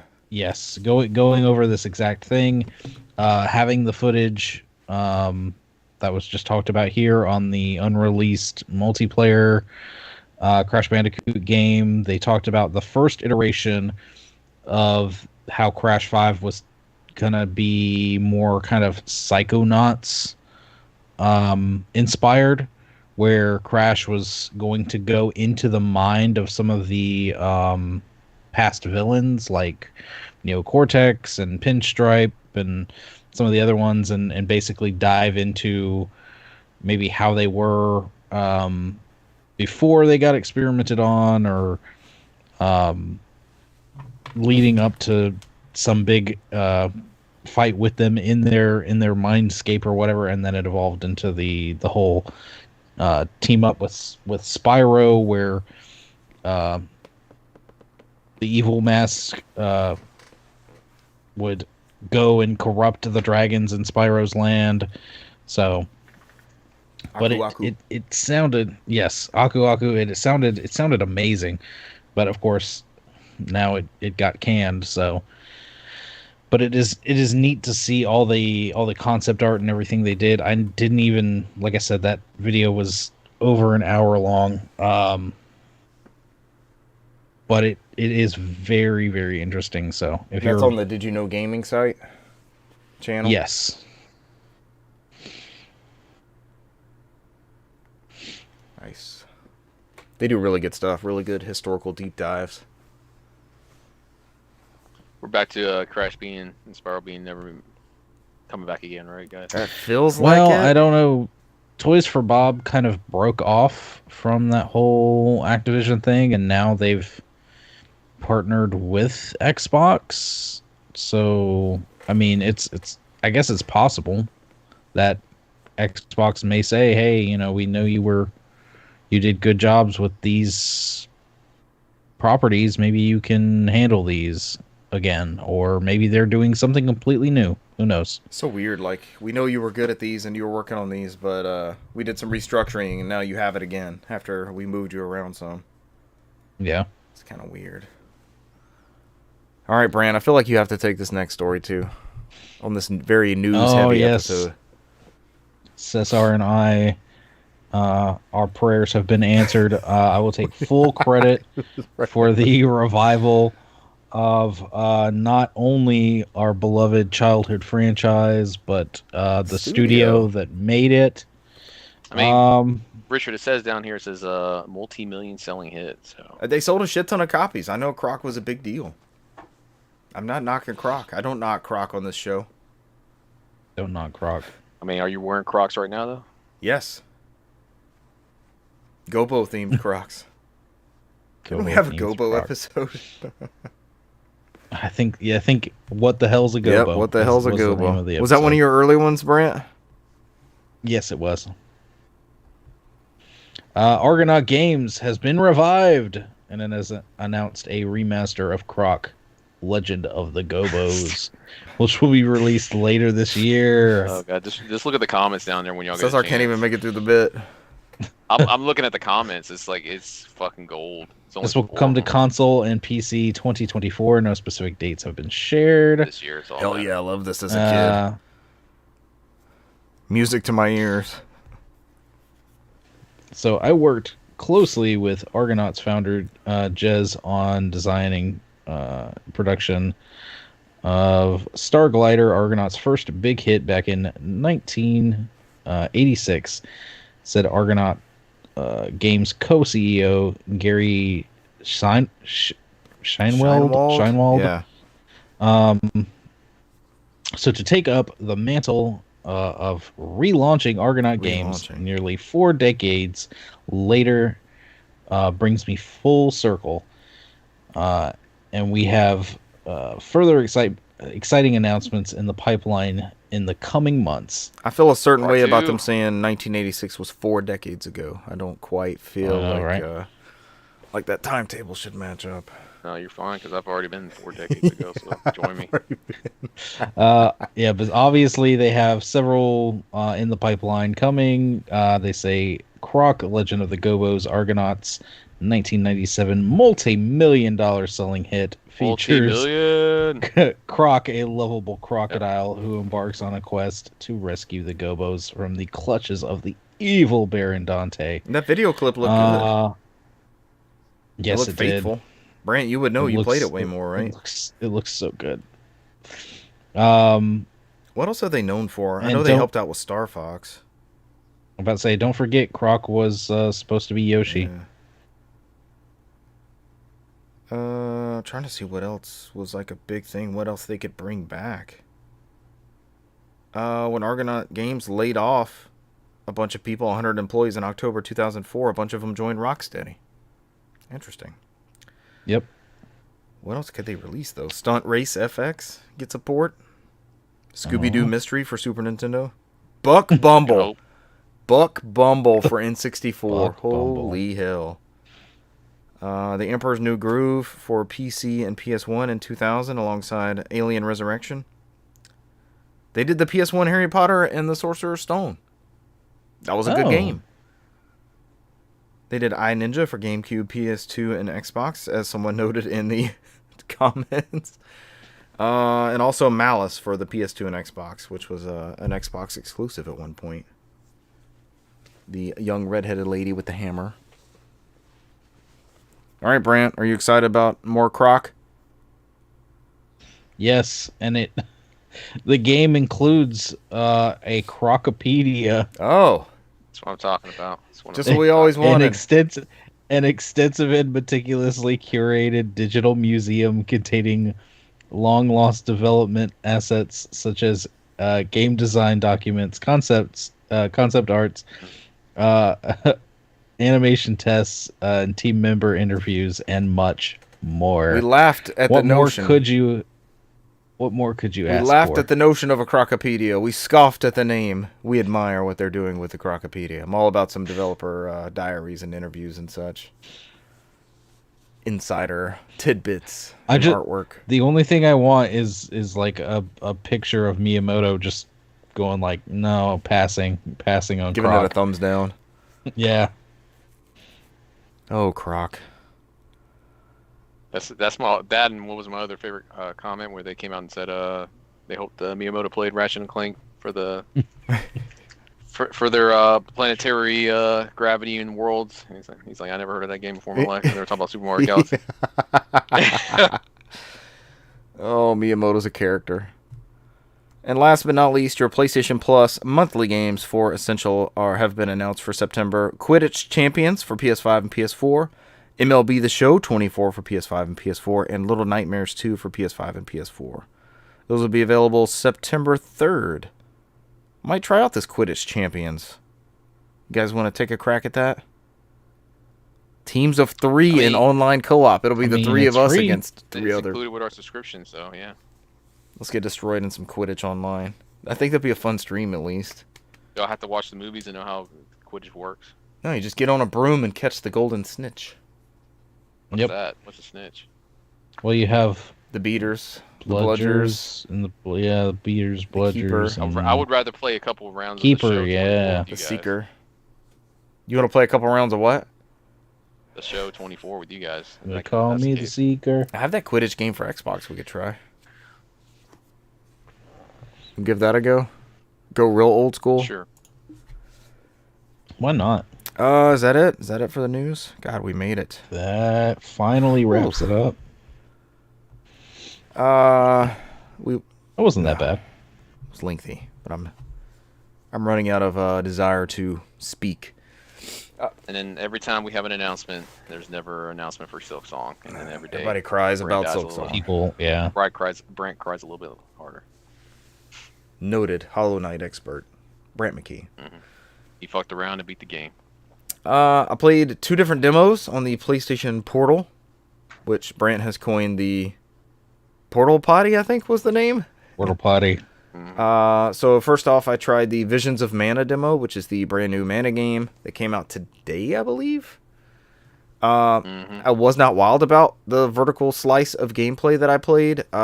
They put you in it's like very story heavy, but I have no context for what the characters are doing. Much like, remember when I played Tales of Arise? I played that demo. And it was like, I don't know what I'm doing. I don't know where I'm going. I don't really care about what's happening right now. And it didn't click. It's tough when you try to make a demo and you don't kind of do the background story. It's just like a gameplay teaser or taster is what they look like they try to do sometimes, and it's like and I want to take away from what you're saying, Richard, but I've seen people when that demo came out a couple weeks back where they went on Twitter and like, how do I even beat this boss? Like there were certain things like I don't know what the fuck I'm doing wrong. Like there were some people who were making those comments. Like there were some confusing aspects of that game. So right. And you haven't like it just drops you in, right? So it's like you're grabbing your buddy's memory card and loading up his save, and you have no idea what. So I didn't care for the characters. I had no investment in their plight. They were very stressed out about getting across this river and stuff, and I'm like, I don't fucking care. I don't know what's happening. There's a little cat girl with claw feet and sandals, and she has a ridiculously fake Southern accent, and I'm like, what's happening here? like a syrupy drawl. And being from the South, we always can pinpoint those like, this is not authentic. The gameplay was solid. It actually looks great. It plays really well. It feels a little heavy for a Mana game. There's a lightness to moving around, and it's purely, they give you this big sword. So the main character swings this sword, and it like the sword goes in the ground, and so you have like this downtime of him trying to pull the big heavy ass sword up out of the ground, and it kind of slowed the pace. Like if I were building this character and getting to this part of the game, I would guarantee you I'd have a bow or I'd play something way faster, like moving around and such.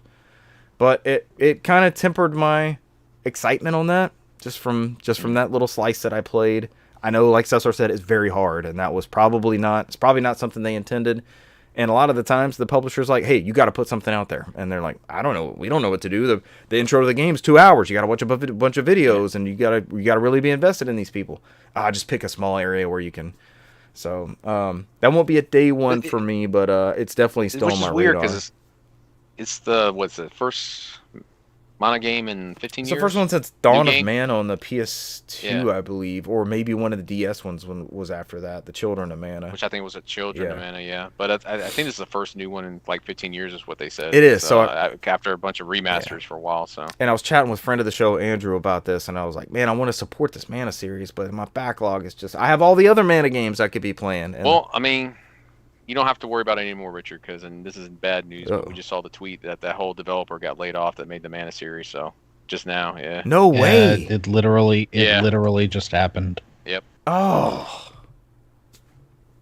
Because apparently... And I was just talking about the greatest video game demo I've ever played of all time.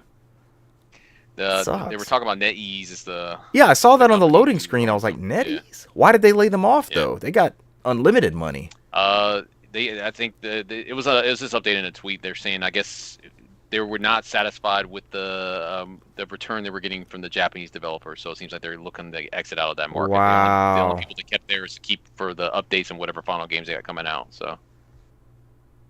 Well, so I don't need to rush to support, right? That's exactly what somebody just said on Twitter. It's like, well, I guess I'm in no rush to buy it now. I was like, I'll just wait for itself. This has already happened. Damn. That sucks. I don't know. It doesn't help the developer, but it's still an IP from Square Enix. So if it doesn't sell well, he may not get another Mana game. So it's a caveat. It wasn't developed by them internally, though. Right. Okay. The other demo I played, which I enjoyed much more extensively, was the Epic Mickey. What are they calling this remaster? Rebrushed edition. Not redrawstered. Redrawstered is pretty good. But Cesar, redrawstering is on your left trigger. Re-erasing is on your right trigger. Yeah. And with the haptic feedback of the PlayStation Portal Potty, as Brant referred to it as, that feels awesome. It has the same like tactile feel of how you would paint and point at the screen on the Wii. And I played the intro to this and kind of got into like the first world, and it played perfectly on that Portal. But then the missus saw it, and this was one of her favorite games on the Wii. And I was like, I just want you to try this out. I know you remember like the basic premise of like you erase stuff with the paint thinner, and then you can paint these certain areas. And so I guess for listeners, like an overview, Mickey may come up to a door that's like it's got rocks in front of it, so you can't open the door. So what you end up doing is you use the paint thinner on the rocks, and they go away. And what happens is the door. Then you paint around the edge of the frame of the door that's holding it in place, and then the door falls over, and then you're able to like go through that opening.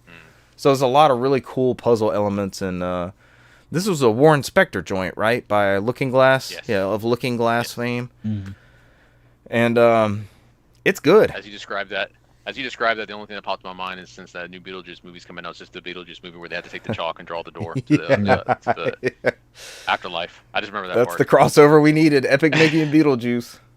The family might go see that Beetlejuice movie. We're all Beetlejuice fans. Hey, Oh, yeah. It looks funny, man. That whole bit where he spills his guts out. It's like, look, I'm willing to do the work. I saw Willem Dafoe's in there too. That's extra exciting. Yeah. That was good. That one So if Mana like slipped off my radar a little bit more, that Epic Mickey rebrushed moved further onto my radar. Played a little bit more Final Fantasy X, maybe like 2 hours. Not much to cover on there. I'm not quite to Blitzball, so I'm dreading that when it inevitably comes. I'm in the second temple. So Yuna has to go temple to temple across this pilgrimage, and Titus is still considering whether to become one of her guardians or not, along with the others. Part of that game is like sphere grid management, so you level up your characters, and then you jump in the sphere grid and flesh out HP bonuses and new attacks. And I was reading the guide for this boss that I fought maybe like 2 hours ago, and it's like, if Titus has learned haste, cast haste on the party. And Cesar, I was playing some other game, and Cesar was in the background. He's like, man, somebody's got to have haste by now, right? And I looked on the sphere grid, and haste is so fucking far away. It's like, there's no way Titus would have got to this point. There's no fucking way. You know me, man. I live a life where I use haste every day. Yeah, So you do use haste every day. day. But Titus has cheer, so I'm throwing up cheer at the start of every battle for upping defense and attack potency. And I never usually do those buffs, but I think in Final Fantasy X it goes pretty long ways there. And then the last thing I'll touch on is the duality of games acquired. I was trying to get to a certain point on eBay for PayPal purchasing, and that included topping off my major purchase with Men in Black 2, the series, Alien Escape, Same Planet, New Scum. We had just watched Men in Black as a family, and I was like, what Men in Black video games were there? I don't remember any of these. There's also one for the PlayStation that was based off the cartoon series. And then this was the major thing, as all these Suikodens are announced and coming out. This was one that was missing from the repertoire, and One that has not been re-released. It has not been re-released, and it is not on. Yeah. You can get 3 and 4 digitally on the PlayStation 3. And Tactics, even Tactics. Or Tactics, and I know the PS3 thing is very specific for us, and we still have access to those stores. But for people who don't, or a PS2, I guess the PS2 is easier to get a hold of than. PSN account's free for PS3. I'm not going down the logistics of that, but that is a harder to obtain. And with all the Suikoden news coming around and stuff like that, I was like, it's time. Let's go ahead and start filling this one out. I mean, you hope that this does well, and then you get those 3, 4, and 5s that fall through. So I mean, it seems Konami's pretty good about. Is there anybody better than Konami right now about legacy preservation and republishing? They are on it. They don't have much left, right? I mean, they've already hinted out that Metal Gear Solid 4 is coming in some factors. That was news today. You're right.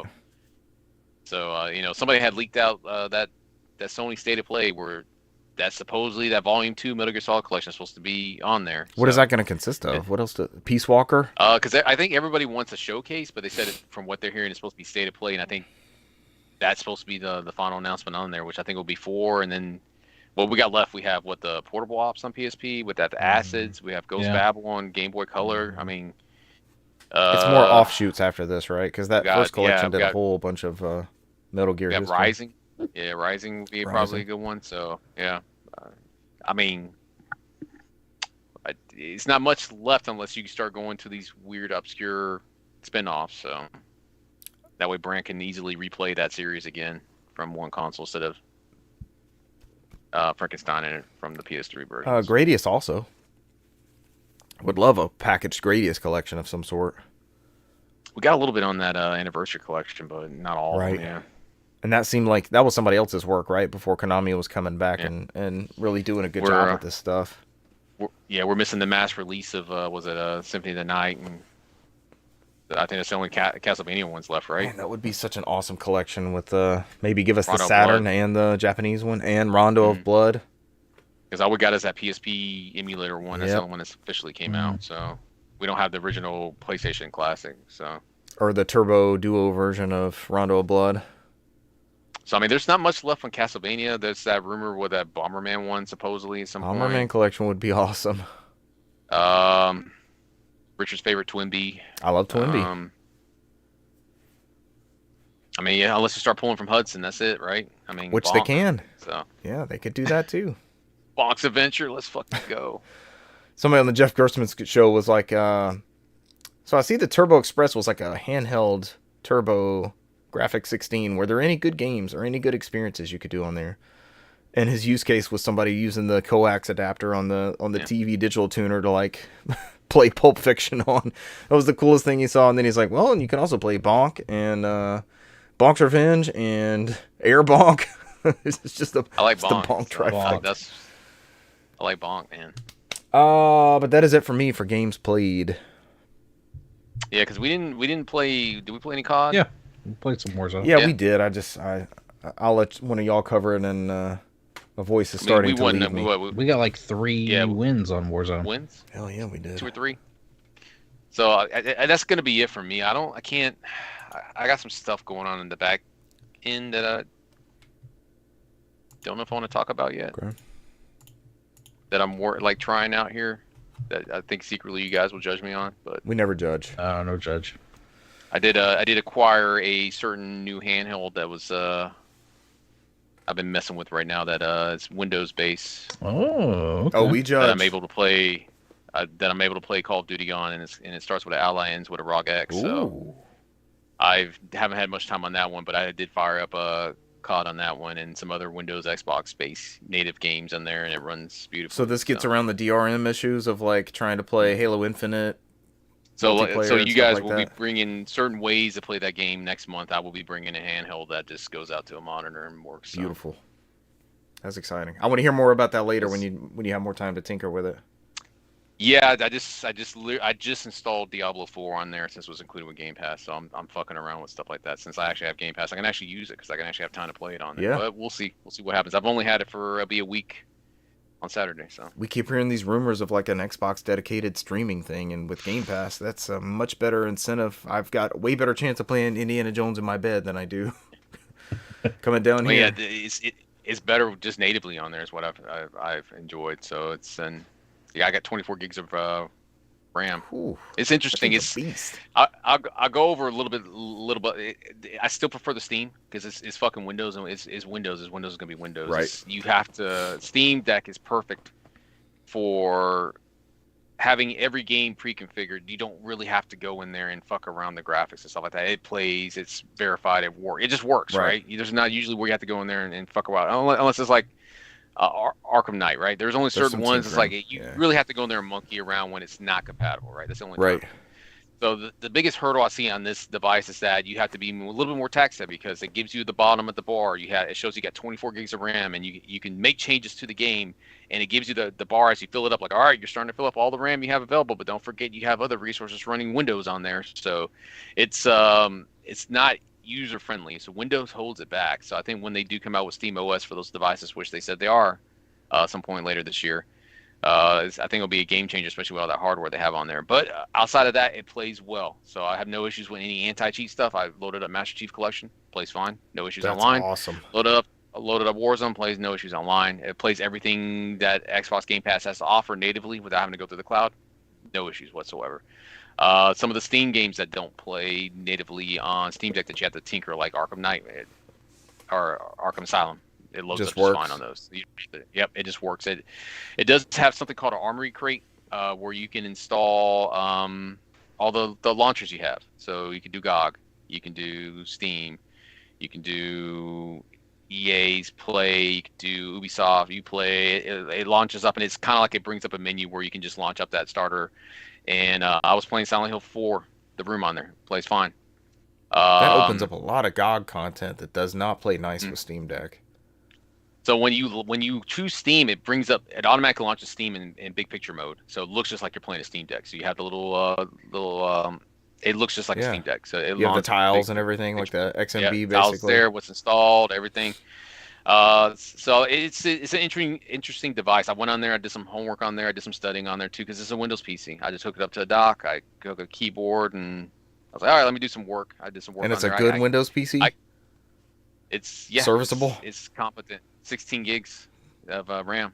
So I think it's 24 gigs all total for. I think eight dedicated for graphics, 16 for system memory. Handheld. We are living in the future. Yeah, you can open that device up and swap out the M.2. I can put an 8 terabyte in there for one. It's very easy. It uses a standard M.2 full size one. So you just go to the Asus site and reinstall Windows that way. It's not a big deal. So I could dual boot on there and do everything. Anything you think of is Windows based. It's a nice device. But if you already own another handheld like a Steam Deck, I don't know unless you are looking for Windows based PC, it's probably not gonna do anything for you. So competition's good in that space, though. It pushes everybody forward. Yeah, I'm interested in seeing, when the Steam OS does come on there, because I do plan to get a bigger hard drive and kind of dual boot on there, because I think with that added tech specs running on Linux on there, I think it will run a lot of those Steam games a lot better. How's the screen on that thing? Steam OS. LCD, 7-inch. It looks good. It's crisp. Yeah, it's not an OLED. It's got extended battery. Battery lasts about like 3 to 4 hours. But the one thing I've noticed on there, it's a lot easier to go in there and adjust how much juice it sips from the battery. So you can go to 13 watts to 17 watts to 25 watts.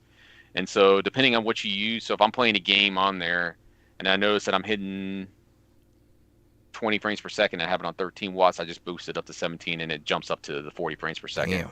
So it eats a little bit more juice. It starts from the battery, but it's kind of like something they cook in there. Like I said, it's not user friendly like the Steam Deck, which just handles it. It just works. Right. You don't have to really do a lot of that stuff in there, but it's like if you know what you're doing in Windows, it's a pretty decent device. Cool. So, but yeah, that's it for me. Competition. I'll talk more about it. Driving later. The space forward. Yeah, I'll kick it over back to B-Ran over there to finish it out. Bring us home, Rampa Key. Aside from some Warzone with you gentlemen, played a little bit, I'd say maybe 45 minutes to an hour of Fable 3. Uh-oh. I got talked into that. Friend of the show, he's fabling. But and I was every day I was talking down the game, but honestly, once I got into it, I was actually starting to get into the combat and a little bit of the exploration and everything. I think I fell off when I got to that tower. It's like, because we did that for was it a Game Club game? And I played a good bit on there. Mm-hmm. I think I got to that tower where you can kind of like portal in and out of different locations from there. And I think that's where I just fell off. I don't think I ever went through there. So in this game, like, I don't know, Murphy, is that a shot at me or a shot at Bran? I don't know. The shots being fired? I don't know. She said, Murphy mentioned that it doesn't count. Never made it off the tutorial. I don't know. Yeah. Is that the tower's tutorial? I have no idea. That one's multiplayer? I don't remember it being multiplayer either, right? I'm sorry. I don't know. But in this game, your brother is the ruler, and he's kind of an asshole. Oh. And as brothers and rulers go, you eventually flee and are on a quest to kind of usurp him. Flee from Red Hot Chili Peppers? Flee, yes, flee. Find my asshole, brother. I also. Is that a Bush reference? It's a Bush reference. Yes, it's a Bush reference. Oh, my daughter heard that at like 8. She was like, he does not like his brother. I was like, no, he doesn't. Mickey Mouse has grown up a cow. Dave's on sale again. I also played probably just that first little bit of a tutorial for this. Stellar Blade. Stellar Blade. I want to play that. There's a demo for it. So I mean, so far it wasn't bad. I think I just have to get used to the combat. It's very near, man. If you play near, it's very okay. It's a near ass game. But that is also a game acquired. I'm gonna run into the games acquired real quick because other than maybe it was Fable 2. Those, I have not really played anything else. Just haven't had the time. So I actually picked up these real quick. I have the Great Ace Attorney Chronicles. Awesome. But then I have Phoenix Wright Ace Attorney 1, 2, and 3. Beautiful. Both of those are for Switch. Next, coming from friend of the show, Richard. Oh. Co-host. Grand Poobah. For getting me this game. Star Ocean, the Second Story R. Star Ocean PS5. PS5. Which at the time I think had a limited perp run, but I think it's come out now. PS4 one's the very, very hard one PS4. to find. It's going to get super expensive, yeah. And then I also got... I have this for Switch, and I just double dipped and got the copy here from Limited Run for PS4. This one does. This is the Grandia HD. Another well done collection. Which friend of the show, co-host and Grand Poobah of the show, Richard, will get a copy as well. Oh, beautiful! Do I get to pick my cover? The cover is reversible. I get both covers. I just liked this one. Ah, look at this world I've come into. I did that so you could see the choice. Duality of Grandia covers. Thank you, Brant. You're too kind. No problem, sir. Happy to be a Grandia supporter. And I believe I'm just double checking. Oh, he looks high. He looks low. How could I forget another get from you, yes, sir? These were long mentioned. Paper Mario, the 1,000-Year Door, the strategy guide. Year Door strategy guide. We love a good strategy guide here. There's nothing like an RPG and a strategy guide. Brant, did you have a chance to test out your other item you received? No, I did not. So, future episode. That is a PlayStation 2 Guitar Hero controller. Is the PS2 still over there? I don't know. Guitar Hero is back over here. So yeah, I'll have to get that back out and throw it in the disc tray and try that guitar out. I'm sure it'll be fine though. We'll see. Time has not been kind to all the plastic instruments in our lives. That is true. All right, is that it for us, guys? That is it. Yes. Ladies and gentlemen, thank you for joining us this week, and we will catch you next week. Bye. See you. Adios.